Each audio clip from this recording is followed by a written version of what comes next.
Cambridge IELTS 8 by University of Cambridge ESOL Examinations, published by Cambridge University Press. This recording is copyright. CD 1. Test 1.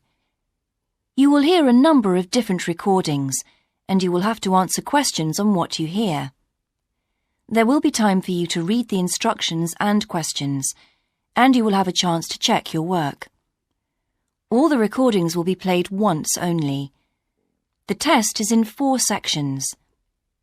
At the end of the test, you will be given 10 minutes to transfer your answers to an answer sheet. Now turn to Section 1. Section 1. You will hear a conversation between 2 friends called George and Nina about a summer music festival. First, you have some time to look at questions 1 and 2.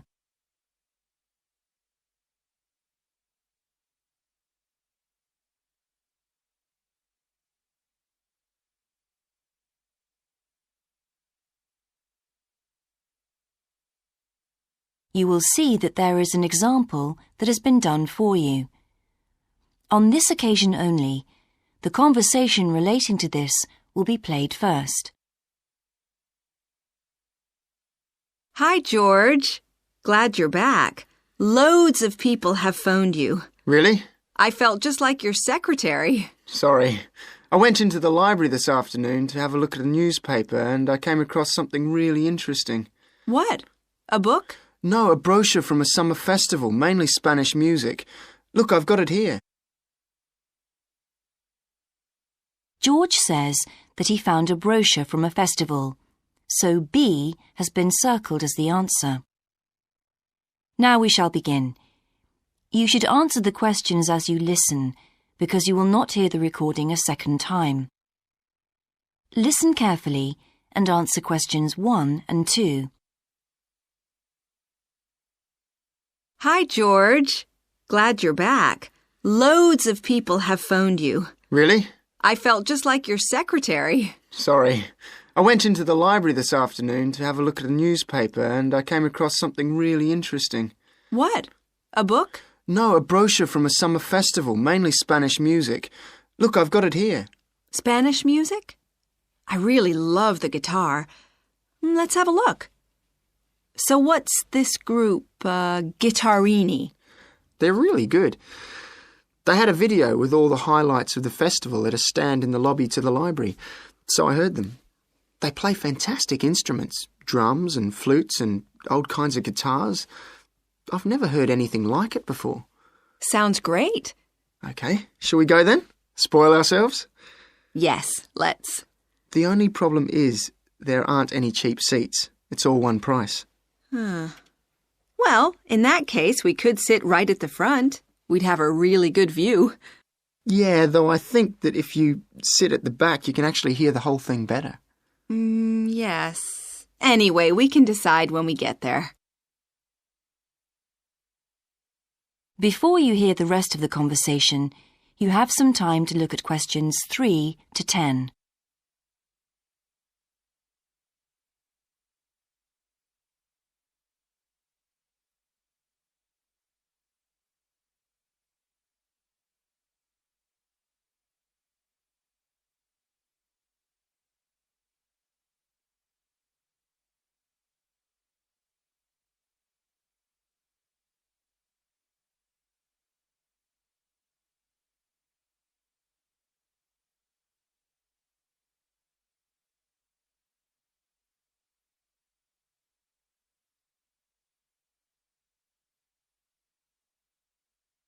Now listen and answer questions 3 to 10. So will you fill in the form or shall I? I'll do it. Name, George O'Neill. Address, 48 North Avenue, Westsea. Do you remember our new postcode? Still can't remember it. Just a minute. I've got it written down here. WS6 2YH. Do you need the phone too? Please. I'm really bad at numbers. 01674 553 242. So let's book 2 tickets for Guitarini. Okay. If you're sure $7.50 each is all right, how do you feel about the singer? I haven't quite decided, but I've noticed something on the booking form that might just persuade me. What's that then? Free refreshments. Really? Yes, look here. Sunday, 17th of June. Singer. Ticket, £6, includes drinks in the garden. Sounds like a bargain to me. Yes. Let's book 2 tickets for that. So, what else? I'm feeling quite keen now. How about the pianist on the 22nd of June? Anna Ventura? I've just remembered that's my evening class night. That's okay. I'll just have to go on my own. But we can go to the Spanish dance and guitar concert together, can't we? Yes, I'm sure Tom and Kieran would enjoy that too. Good heavens, £10.50 a ticket. I can see we're going to have to go without food for the rest of the week. We'll need to book 4. Wish we were students. Look, children, students, and senior citizens get a 50% discount on everything. If only. That is the end of section 1. You now have half a minute to check your answers.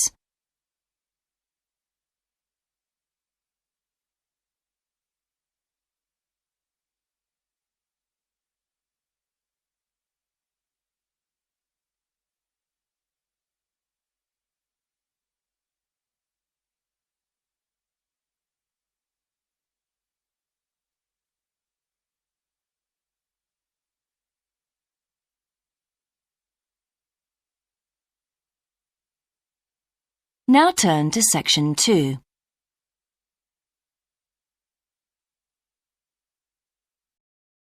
Section 2. You will hear the education officer of a dinosaur museum giving information to some teachers who are planning a school visit. First, you have some time to look at questions 11 to 15.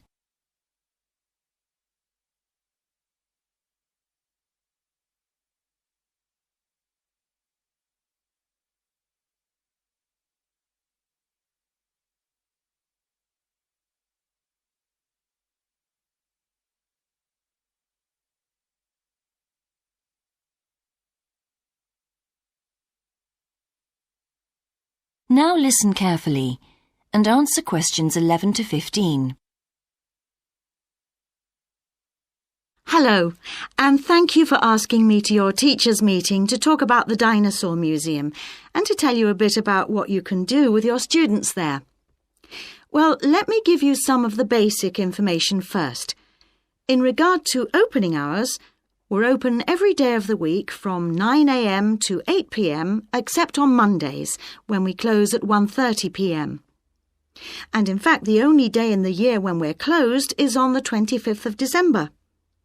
You can book a guided tour for your school group any time that we're open. If you bring a school group to the museum, when you arrive, we ask you to remain with your group in the car park. One or more of the tour guides will welcome you there and brief you about what the tour will be about. We do this there because our entrance is quite small and we really haven't got much room for briefing groups in the exhibition area. As far as the amount of time you'll need goes, if you bring a school group, you should plan on allowing a minimum of 90 minutes for the visit. This allows 15 minutes to get on and off the coach, 45 minutes for the guided tour, and 30 minutes for after-tour activities. If you're going to have lunch at the museum, you will of course have to allow more time. There are 2 cafes in the museum with seating for 80 people. If you want to eat there, you'll need to reserve some seating, as they can get quite crowded at lunchtime. Then, outside the museum at the back, there are tables, and students can bring their own lunch and eat it there in the open air. Before you hear the rest of the talk, you have some time to look at questions 16 to 20.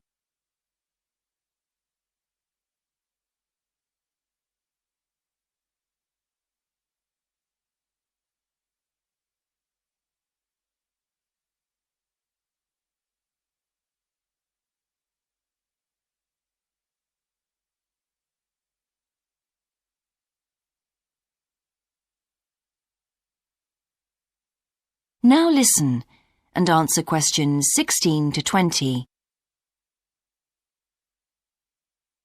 When the students come into the museum foyer, we ask them to check in their backpacks with their books, lunchboxes, etc. at the cloakroom before they enter the museum proper. I'm afraid in the past we have had a few things gone missing after school visits, so this is a strict rule. Also, some of the exhibits are fragile and we don't want them to be accidentally knocked. But we do provide school students with handouts with questions and quizzes on them. There's so much that students can learn in the museum, and it's fun for them to have something to do. Of course, they'll need to bring something to write with for these. We do allow students to take photographs. For students who are doing projects, it's useful to make some kind of visual record of what they see that they can add to their reports. And finally, they should not bring anything to eat into the museum or drinks of any kind. There are also a few things that students can do after the tour. In the theaterette on the ground floor, there are continuous screenings of short documentaries about dinosaurs which they can see at any time. We used to have an activity room with more interactive things like making models of dinosaurs and drawing and painting pictures, even hunting for dinosaur eggs. But unfortunately the room was damaged in a bad storm recently when water came in the roof, so that's closed at the moment. But we do have an IT centre where students have access to CD-ROMs with a range of dinosaur games. These games are a lot of fun, but they also teach the students about the lives of dinosaurs, how they found food, protected their habitat, survived threats, that kind of thing. And I think that's all I have to tell you. Please feel free to ask any questions if you would like to know anything else about. That is the end of section 2. You now have half a minute to check your answers.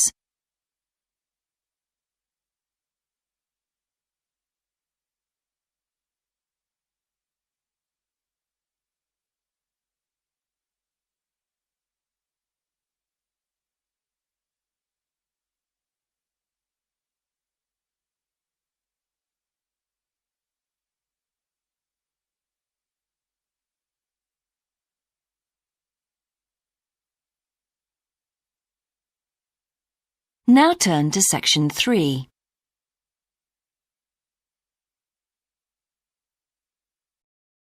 Section 3. You will hear a student called Sandra talking to her tutor about a draft proposal she has written for a competition.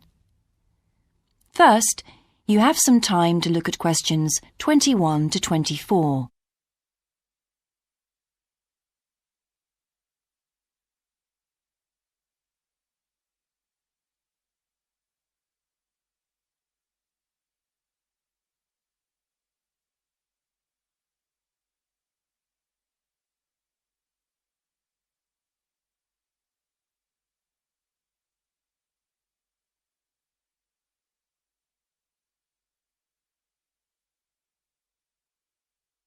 Now listen carefully and answer questions 21 to 24.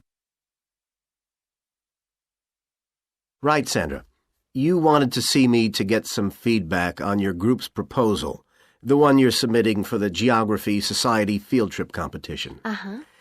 I've had a look through your proposal, and I think it's a really good choice. In fact, I only have a few things to say about it, but even in an outline document like this, you really have to be careful to avoid typos and problems with layout in the proposal, and even in the contents page.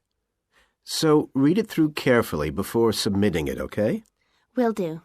And I've made a few notes on the proposal about things which could have been better sequenced.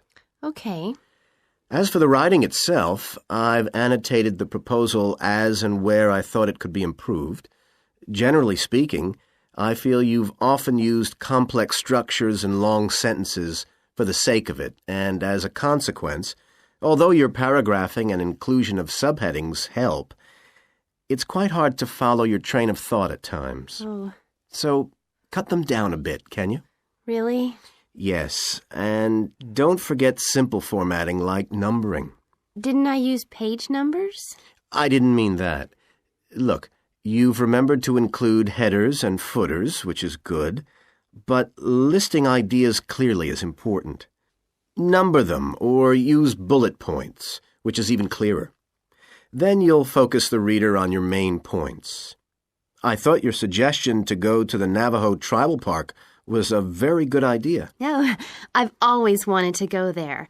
My father was a great fan of cowboy films and the Wild West, so I was subjected to seeing all the epics, many of which were shot there. As a consequence, it feels very familiar to me, and it's awesome, both geographically and visually. So it's somewhere I've always wanted to visit. The subsequent research I did and the online photographs made me even keener. Before you hear the rest of the conversation, you have some time to look at questions 25 to 30.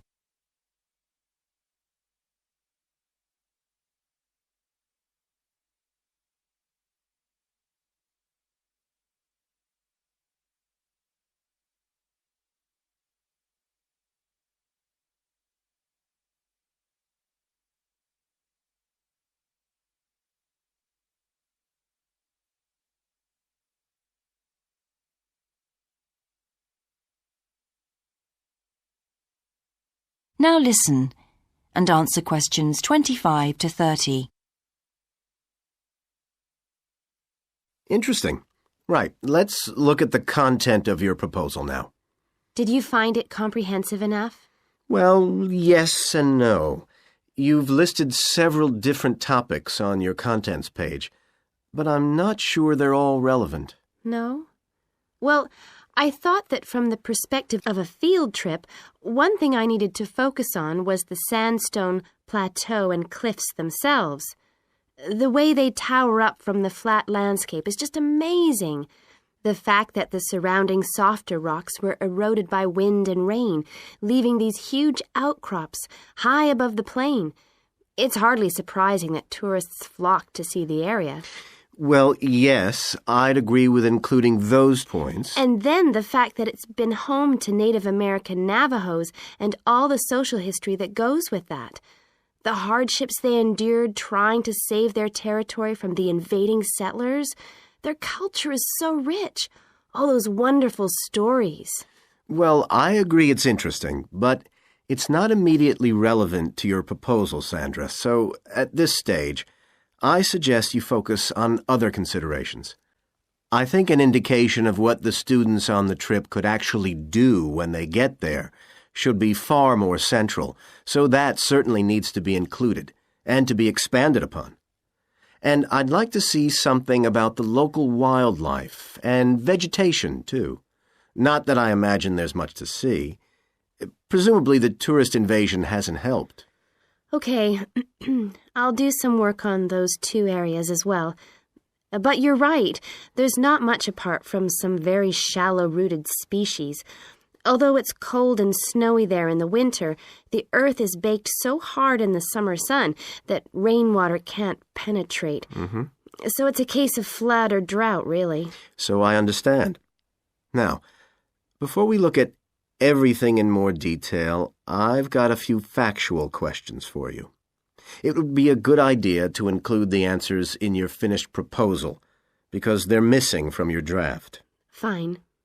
So you mentioned the monoliths and the spires, which was good. But what area does the tribal park cover? Do you know? 12,000 hectares, and the plain is at about 5,850 meters above sea level. Larger than I expected. Okay, where's the nearest accommodation? That's a practical detail that you haven't included. Have you done any research on that? Yes. There's nowhere to stay in the park itself, but there's an old trading post called Goulding quite near. All kinds of tours start from Goulding, too. What kind of tours? Well, the most popular are in four-wheel drive Jeeps, but I wouldn't recommend hiring those. I think the best way to appreciate the area would be to hire horses instead and trek around on those. Biking is not allowed, and it's impossible to drive around the area in private vehicles. The tracks are too rough. Okay. Lastly, what else is worth visiting there? There are several caves, but I haven't looked into any details. I'll find out about them. Okay, good. Now what I'd like to know is more about... That is the end of section 3. You now have half a minute to check your answers.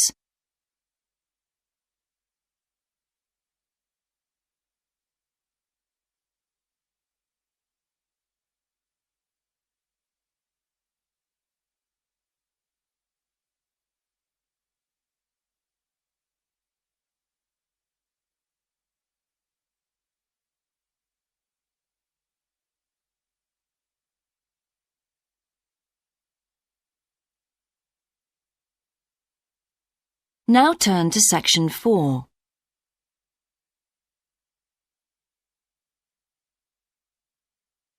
Section 4. You will hear a lecturer's introduction to a geography module. First, you have some time to look at questions 31 to 40.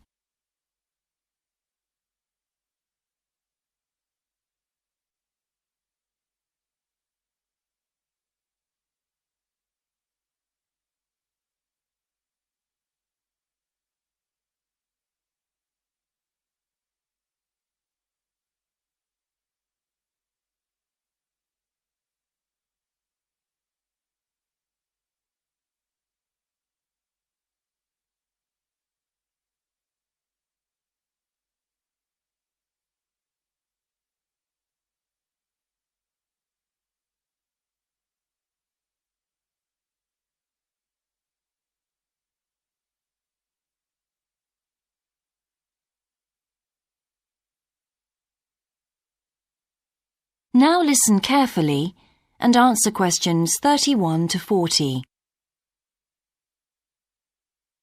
So, welcome to your introductory geography lecture. We'll begin with some basics. Firstly, what do we learn by studying geography? Well, we learn a great deal about all the processes that have affected and that continue to affect the Earth's surface. But we learn far more than that, because studying geography also informs us about the different kinds of relationships that develop between a particular environment and the people that live there. Okay, we like to think of geography as having two main branches.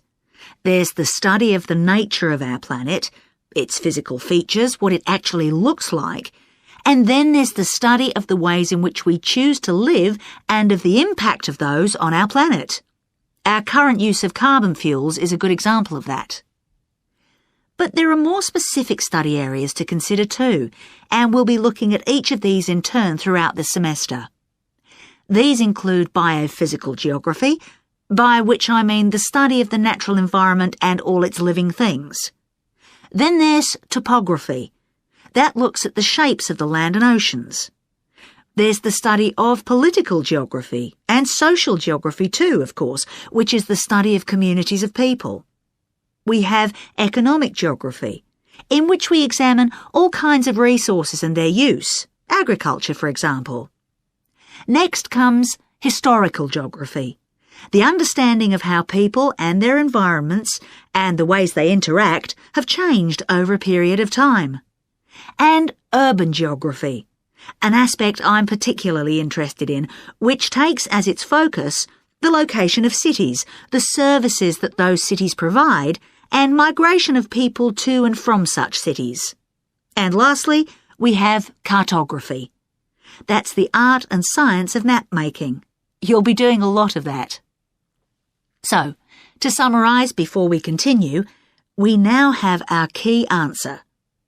Studying this subject is important because without geographical knowledge, we would know very little about our surroundings and we wouldn't be able to identify all the problems that relate to them.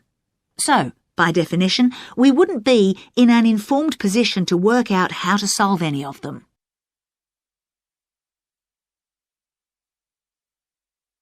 OK, now for some practicalities. What do geographers actually do? Well, we collect data to begin with. You'll be doing a lot of that on your first field trip. How do we do this? There are several means. We might, for example, conduct a census, count a population in a given area perhaps. We also need images of the Earth's surface which we can produce by means of computer generation technology or with the help of satellite relays. We've come a very long way from the early exploration of the world by sailing ships, when geographers only had pens and paper at their disposal. After we've gathered our information, we must analyse it. We need to look for patterns, most commonly those of causes and consequences. This kind of information helps us to predict and resolve problems that could affect the world we live in. But we don't keep all this information confidential. We then need to publish our findings so that other people can access it and be informed by it.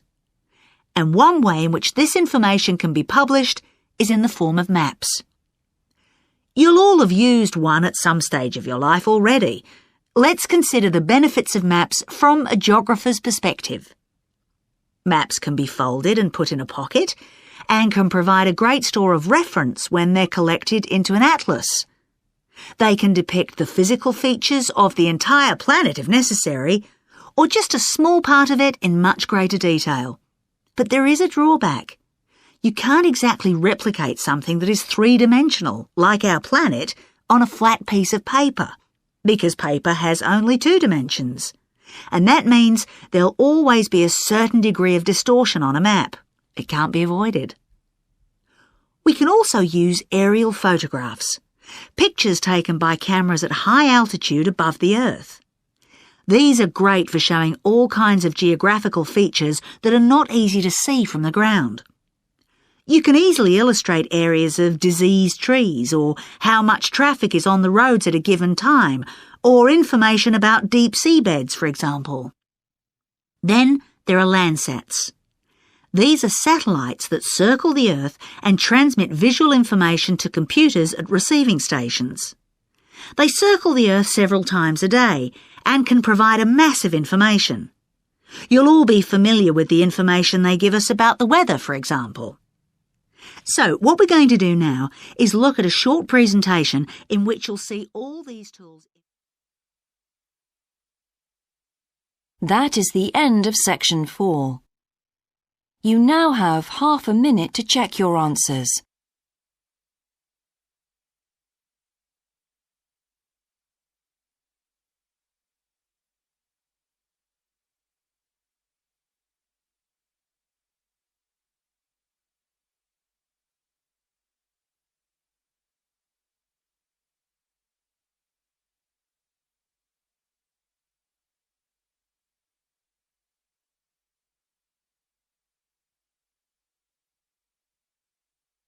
That is the end of the listening test. In the IELTS test, you would now have 10 minutes to transfer your answers to the answer sheet.